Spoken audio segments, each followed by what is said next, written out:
இது வந்து நம்ம பெர்ஸ்பெக்டிவ்ல சொல்லிட்டோம். ப்ராக்டிக்கலாக நான் சொல்கிறதா இருந்தால், நாங்கள் இதுக்கு முன்னாடி ஜோதிடர்கள்கிட்ட இன்டர்வியூ எடுத்திருக்கோம். அப்போ அவங்க சொன்ன விஷயம், இல்லைப்பா நாங்கள் சும்மாலாம் வந்துட மாட்டோம், எக்ஸாம்லாம் வைப்பாங்க, நாங்கள் எழுதுவோம், எங்களுக்கு எக்ஸாமை ஃபுல்லாக அந்த திருத்துறவங்களே பார்த்தோன்னா பெரிய தலையாய ஜோதிடர்களாக இருப்பாங்க. அவங்களோட நோக்கம் என்ன? அந்த தலையாய ஜோதிடர்கள் பார்த்தீங்கன்னா போலியாக யாரையும் உருவாக்கிடக்கூடாது, எல்லாருமே உண்மையாக இருக்கணும், நம்பி வர மக்களுக்கு ஒழுங்கான கணிப்புகளை சொல்லணும்னு சொல்றது. அப்ப அவங்களும் முடிஞ்ச அளவுக்கு வடிகட்டதானே பார்த்துட்டு இருக்காங்க. அப்ப நீங்க வந்து என்ன பண்ணுங்கன்னா, அப்ப இனிமே இந்த ஜோதிடர்கள்லாம் பார்க்கும்போது வாயாலெல்லாம் சொல்லக்கூடாது, ஒரு ஸ்டாம்ப் பேப்பர்ல எழுதி கையெழுத்து போட்டு கொடுங்க, நீங்க சொல்றதெல்லாம் நடக்கும்னு. ஓகே, முடியுமா உங்களால? அது உங்களால முடியாதே. ஓகேங்களா? அதனால தானே ப்ரெடிக்ஷனே இல்லைன்னு சொல்லிட்டு சொல்கிறேன். நான் என்ன சொல்கிறேன், உங்களால் உத்தரவாதம் ஒரு விஷயம் கொடுக்க முடியல அப்படின்னா, இல்லைம்மா இது நடக்கிறதுக்கு வாய்ப்பு கிடையாது, நானே ஒரு அசம்ஷனில் தான் சொல்கிறேன்னு ஒத்துக்கிறதுக்கு பேர் தான் நேர்மை. ஓகேங்களா? அதை நீங்கள் ஒத்துக்கிறதுக்கு உங்களுக்கு மனசு இல்லாததுனால உண்மையாக ஜோதிடம் பார்க்குறவங்களாம் அஃபெக்ட் ஆகிட்டு இருக்கும். ஓகேங்களா? ஜி நான் என்ன சொல்கிறேன்னா, ஒரு 1000 பேர் ஒரு விஷயத்தை திரும்ப திரும்ப சொல்லிட்டு இருக்காங்க, அப்படி ஒரு விஷயம் கிடையாது. அப்போ 1001வது ஆள் வந்து இல்லைங்க அப்படி ஒரு விஷயம் கிடையாதுன்னு சொன்னால் யார் நம்ப போகிறாங்க? நீங்கள் சொல்லுங்கள். புரியுது. ஓகேங்களா? அந்த இந்த ஒரு 9 வருஷமாக நமக்கு வந்து அந்த ஃபோன் கால்ஸு, மக்களுடைய மனநிலை ஆரம்பத்தில் வந்து மக்கள் மேலே ரொம்ப அந்த பரிதாப உணர்வு ஜாஸ்தி இருந்தது. எனக்கு எப்படி இருந்ததுன்னா, ஓகே ஜோதிடர்கள் தான் இதெல்லாம் பண்ணுறாங்க, மக்களுக்கு வந்து புரிதல் இல்லைன்னு. இப்போ எனக்கு மைண்ட் செட் என்னவா மாறிடுச்சு அப்படின்னா, உங்களுக்கெல்லாம் புரிதலை யாராலையுமே வர வைக்க முடியாது. சொல்லுவாங்களேன், உங்களுக்கெல்லாம் இப்படி தான், நீங்கள் வந்து பெரியார் வந்தாலும் முடியாது, அது வேற வழியே இல்லைங்க. ஏன்னா அவங்க தங்களை திருத்திக்கிறதுக்கு ரெடியாக இல்லைன்னு சொல்கிறேன். இப்போது நான் நம்மளுடைய கான்செப்ட் பிரகாரம் பேசுகிறேன். இப்போ நம்ம திருமணத்துக்காக நம்மக்கிட்ட வராங்கன்னு வச்சுக்கோங்களேன், நம்ம என்ன பண்ணுவோம், ஆப்ஷன்ஸ் நம்ம சொல்கிறோம் இல்லையா, ஒவ்வொரு ஜாத்துக்கும் ஒரு ஆப்ஷன் இருக்கும். உதாரணத்துக்கு சொல்கிறேன், ஒருத்தவங்க மெடிக்கல் ஃபீல்டில் இருக்காங்கன்னு வச்சுப்போம், ஒரு டாக்டர் இருக்காங்க, அந்த டாக்டர் வந்து ஒரு ஜென்ஸோ லேடிஸோ வராங்க, நம்மக்கிட்ட வராங்க, அவங்க அப்பா அம்மா வராங்க, கல்யாணத்துக்காக நம்மகிட்ட கேட்டு வராங்க. இப்போது ஒவ்வொருத்தவங்களுக்கும் ஒரு ஆப்ஷன் இருக்கும் அவங்க ஜாதகத்தில், இன்னென்ன துறையிலேருந்து வரது என்ன கிடைக்கும்ட்டுன்னு. ஓகேங்களா? இந்த மாதிரி ஆப்ஷன் இருக்கும். அந்த ஆப்ஷனை நம்மளால் குறித்து கொடுக்க முடியும், லிஸ்ட் அவுட் பண்ண முடியும், சஜஸ்ட் பண்ண முடியும் அவங்களுக்கு. அதுக்குள்ளே தேனா கிடைக்கும். ஆனால் அந்த ஆப்ஷனில் அவங்க கேட்குறது இருக்கணும்னு அவசியம் கிடையாது. டேக் ஃபார் அன் எக்ஸாம்பிள், ஒரு டாக்டர் பொண்ணுக்கோ டாக்டர் பையனுக்கோ டாக்டர் மாப்பிள்ளை தான் தேடுற வழக்கம் இன்றைக்கும் இருக்குது. ஓகேங்களா? ஆனால் அவங்க ஜாதகத்தில் டாக்டர் வரன்னு அமைகிற கொடுப்பனே இருக்காது, அந்த ஆப்ஷனே இருக்காது.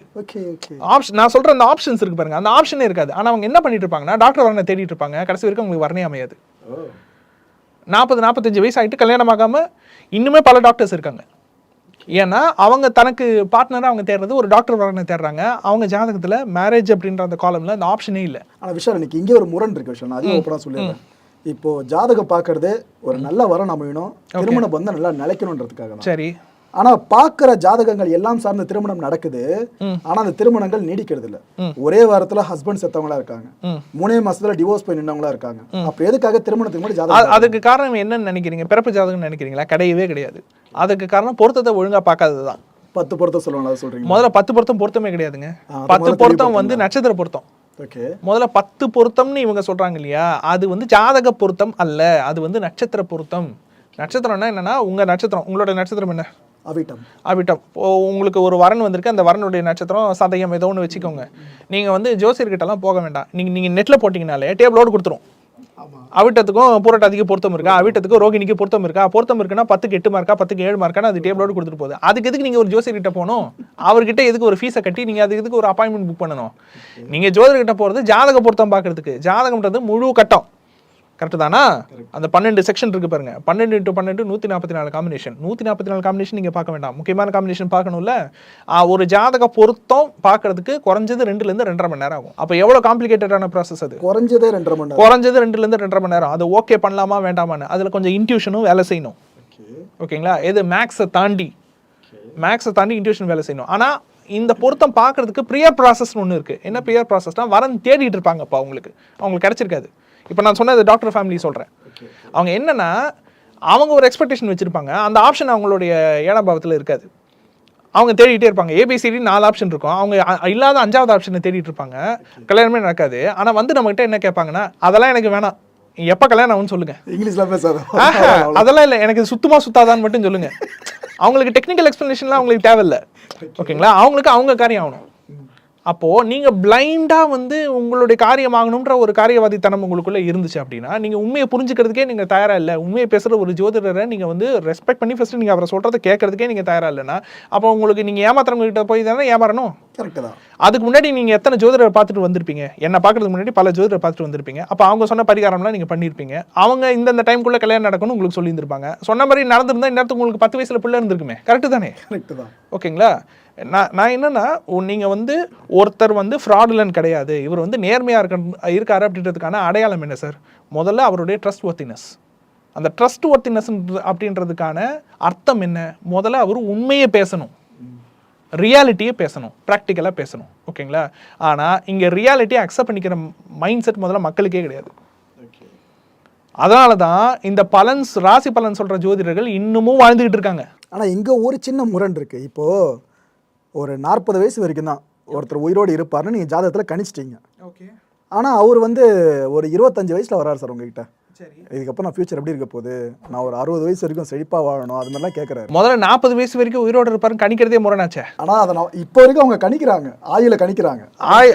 ஆயுசுக்குன்னு ஒரு கணிதம் கிடையாது சார். கணிதமே கிடையாது. ஆயுதுக்குன்னு ஒரு கணிதமே கிடையாது.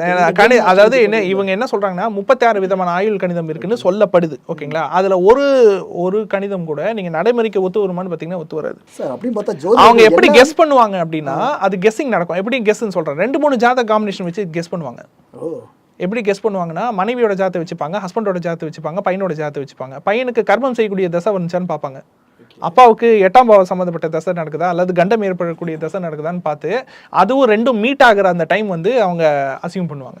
அது கூட அசம்ஷன் தான். அசம்ஷன் தான் அது நான் தான் சொல்றேன், it is a logical assumption. சரி, ஓகே சார். இது இன்னும் தெளிவாக கேட்குறேன். புதிய கீதைன்னு ஒரு படம் பார்த்துருப்பீங்க, விஜய் சார் நடிப்பில் உருவாயிருந்த படம். அதில் பார்த்தீங்கன்னா விஜய் சார் வந்து ஒரு 30 வயசுக்குள்ளே செத்து போகிற மாதிரி காமிச்சிருப்பாங்க. கரெக்டாக அப்போ ஒரு சகுனங்கள்லாம் காட்டுவாங்க. அந்த பெரிய ஜோதிடர் இருப்பார், அவர் வீட்டில் விளக்கு எரிஞ்சிட்டு இருக்கும், பட்டுன்னு அதை அடைஞ்சிரும். பார்த்தீங்கன்னா விஜய் போயிட்டு இருந்த வண்டி ஆக்சிடென்ட் ஆகிடும், சீரியஸ்ன்ற மாதிரிலாம் போயிடுவாங்க. அது ஒரு முதலே கணிச்ச மாதிரி படத்தில் சொல்லியிருப்பாங்க. நம்ம மக்களை பொறுத்த வரைக்கும் படத்தில் சொல்கிற விஷயங்களை பல பேர் வேதவாக்கா நினச்சிட்டு இப்போ வரைக்கும் வாழ்ந்துகிட்டு இருக்காங்க. அவங்களுக்கு தெளிவாக அவங்க நிலைப்பாட சொல்லுங்களா? அந்த படத்தில் நீங்கள் பார்த்த சீனு, அதில் வரக்கூடிய ஜோதிடர் வந்து கணித ஜோதிடர் கிடையாது, அவர் வாக்கு சொல்கிற ஜோதிடர். அருள் வாக்கு சொல்றதுன்னு ஒன்று இருக்கு, குறி சொல்றதுன்னு ஒன்று இருக்கு, இன்ட்யூஷன்ல சில விஷயங்களை சொல்றதுன்னு இருக்குல்ல. இன்ட்யூஷன்னா என்ன? எனக்கு தோணுது எப்படி, அது வந்து ஜோதிடரே தேவையில்லையா? சில பேருக்கு, நிறைய பேருக்கு அந்த இன்ட்யூஷன் கேப்பபிலிட்டி இருக்கே.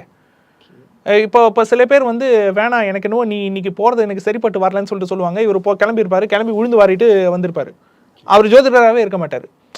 இன்ட்யூஷனாக ஒரு விஷயத்த சொல்லக்கூடிய கேப்பபிலிட்டி சில ஜோதிடர்களுக்கு இருக்கு, ஜோதிடர் அல்லாத நிறைய பேருக்கு இருக்கு. அதாவது உள்ளுணர்வு மூலமாவே இந்த விஷயத்தை எடுத்துருவோம். இதுல என்னன்னா இவங்க கணிதம் பண்றாங்க, உள்ளுணர்வை கொஞ்சம் சேர்த்துக்கிறாங்க, ரெண்டு சேரும் பொழுது இவங்க கொஞ்சம் ஆமா கரெக்ட் அப்படின்னு சொல்லிட்டு இவங்க ஒரு அதாவது உள்ளுணர்வும் டிக் அடிக்குது, கணிதமும் அவங்களுக்கு டிக் அடிக்குது அப்படின்னா அவங்க சேர்த்து ஒரு கன்க்ளூஷனுக்கு வந்துடுறாங்க இது கண்டிப்பா நடக்கும்ட்டு. அதுவுமே ஒரு அசம்ஷன் தான் சொல்றாங்க. இந்த ஒரு திறமை இருக்கவங்க கூட லட்சத்துல ஒருத்தர் தான் இருக்க முடியும். ஆமா, எல்லாருக்கும் கிடையாது. ஒன்று. ரெண்டாவது, இன்ட்யூஷன் அப்படின்றது நம்ம கேட்குறப்பெல்லாம் வராது, அது எப்போ வருமோ அது அப்போ தான் வரும். அது எப்போ வரும்ன்றதை சயின்டிஃபிக்காக நம்மளால சொல்லவும் முடியாது. நீங்கள் ஒரு நாளைக்கு 10 கஸ்டமர் பார்க்குறீங்கன்னா 10 கஸ்டமருக்கு உங்களோட இன்ட்யூஷன் சரியாக வேலை செய்யுன்றதுக்கு என்ன உத்தரவாதம்? கரெக்டுங்களா? நீங்கள் விஷால், நீங்கள் இப்போ கணிக்கிறீங்க அப்படின்னா டிஎன்ஏ ஆஸ்ட்ராலஜி பண்ணுறீங்கன்னா உங்களுக்கு இன்ஸ்டியூஷனாக இந்த ஒரு உள்ளுணர்வை பயன்படுத்த இன்ட்யூஷன் வந்து நமக்கு பயன்படுறதோ இல்லை நம்ம அதை பயன்படுத்த நினைக்கிறதோ எப்போன்னா வெறும் திருமண பொருத்தம் பார்க்கும்பொழுது மட்டும்தான். ஏன்னா திருமண பொருத்தத்தில் வெறும் கணிதம் மட்டும் வேலை செய்யாது. சில ஜாதகங்கள் வந்து கணித ரீதியாக ஓகே மேட்ச் இருக்குன்ற மாதிரி வரும், ஆனால் மனசுக்கு பிடிக்காது. அதை பார்க்கும்போதே நமக்கு ஒரு சொல்லுவாங்களே ஒரு ஃபீல் குட் அப்படின்ற அந்த ஒரு உணர்வு வராது. என்ன சொல்லுவாங்க தெரியுமா சில பேர், என்னவோ எனக்கு இது சரிப்பட்டு வரல அப்படின்னு சொல்லிட்டு. அது எல்லாருக்கும் நிறைய பேருக்கு உண்டு சார். ஓகேங்களா? அப்போது அந்த கணிதமும் பர்ஃபெக்டாக வந்து அந்த ஃபீல் குட்டும் உங்களுக்கு ஒழுங்காக வந்தால் மட்டும்தான் நம்ம மேட்ச் பண்ணி கொடுக்குறது, இல்லைன்னா நம்ம மேட்ச் பண்ணி கொடுக்க மாட்டோம். ஓகேங்களா? ஆனால் அதுக்கு முன்னாடி நம்ம சில கிளாஸஸ்லாம் நம்ம எடுத்துகிட்டு இருக்கோம். கிளாஸஸில் நம்ம என்ன சொல்கிறோன்னா ஃபார்முலாவை கொடுத்துருவோம், என்ன மாதிரி வரந்து என்ன கிடைக்கும்னு ஃபார்முலா கொடுத்துருவோம். அந்த காம்பினேஷன் தாண்டி அவங்களுக்கு இந்த ஜாதக வரன் இருக்காது. அதாவது நம்ம ஆப்ஷன் சொல்கிறோம்ல, இந்த ஆப்ஷனுக்குள்ளே தான் உங்களுக்கு வரன் அமையும் அப்படின்னு சொல்லிட்டு கெரியர் ஆப்ஷன்ஸும் ஜாதக ஆப்ஷன்ஸும் சொல்கிற பாருங்க. அவங்களுக்கு நிறைய ஜாதகம் வந்துட்டுருக்கோம், எல்லாமே அந்த காம்பினேஷனுக்குள்ளே தான் இருக்கும், அந்த காம்பினேஷன் விட்டு வெளியே போகாது. அப்போது காம்பினேஷன் விட்டு வெளியே போகலை ஓகே, ஆனால் அந்த காம்பினேஷனில் சூஸ் பண்ணணும்ல எது கரெக்டுன்னு. அதற்கு வந்து வெறும் மேத்தமெட்டிக்கல் கால்குலேஷன் மட்டும் தேவைப்படாது, அந்த 2.5 மணி நேரம் ஒர்க்கு மட்டும் தேவைப்படாது, அதில் இன்ட்யூஷனும் தேவைப்படும். விஷால், நிறைய கேள்விகளை கேட்ட நிகழ்ச்சியில் எல்லாத்துக்கும் நிறைய பதில்களை வெளிப்படையாக சொன்னீங்க. நீங்கள் பூசி மடக்கிட்டு போகாமல் ஓப்பனாக போட்டு உடச்சிட்டீங்க. ஓகே. அந்த கட்ஸுக்கு முதல்ல என்னோட பாராட்டுகள். உங்கள் மூலமாக பல மக்கள் அவேர்னஸ் கண்டிப்பாக அடைஞ்சிருப்பாங்க. எங்களுக்கும் அவங்க ஃபீட்பேக் கொடுப்பாங்க. அதை நான் உங்கள் காதுகளை கொண்டு வரேன். நிகழ்ச்சியில் கலந்துக்கிட்டு எல்லா கேள்விகளும் உங்களுக்கு மிக்க நன்றி சார். நன்றி.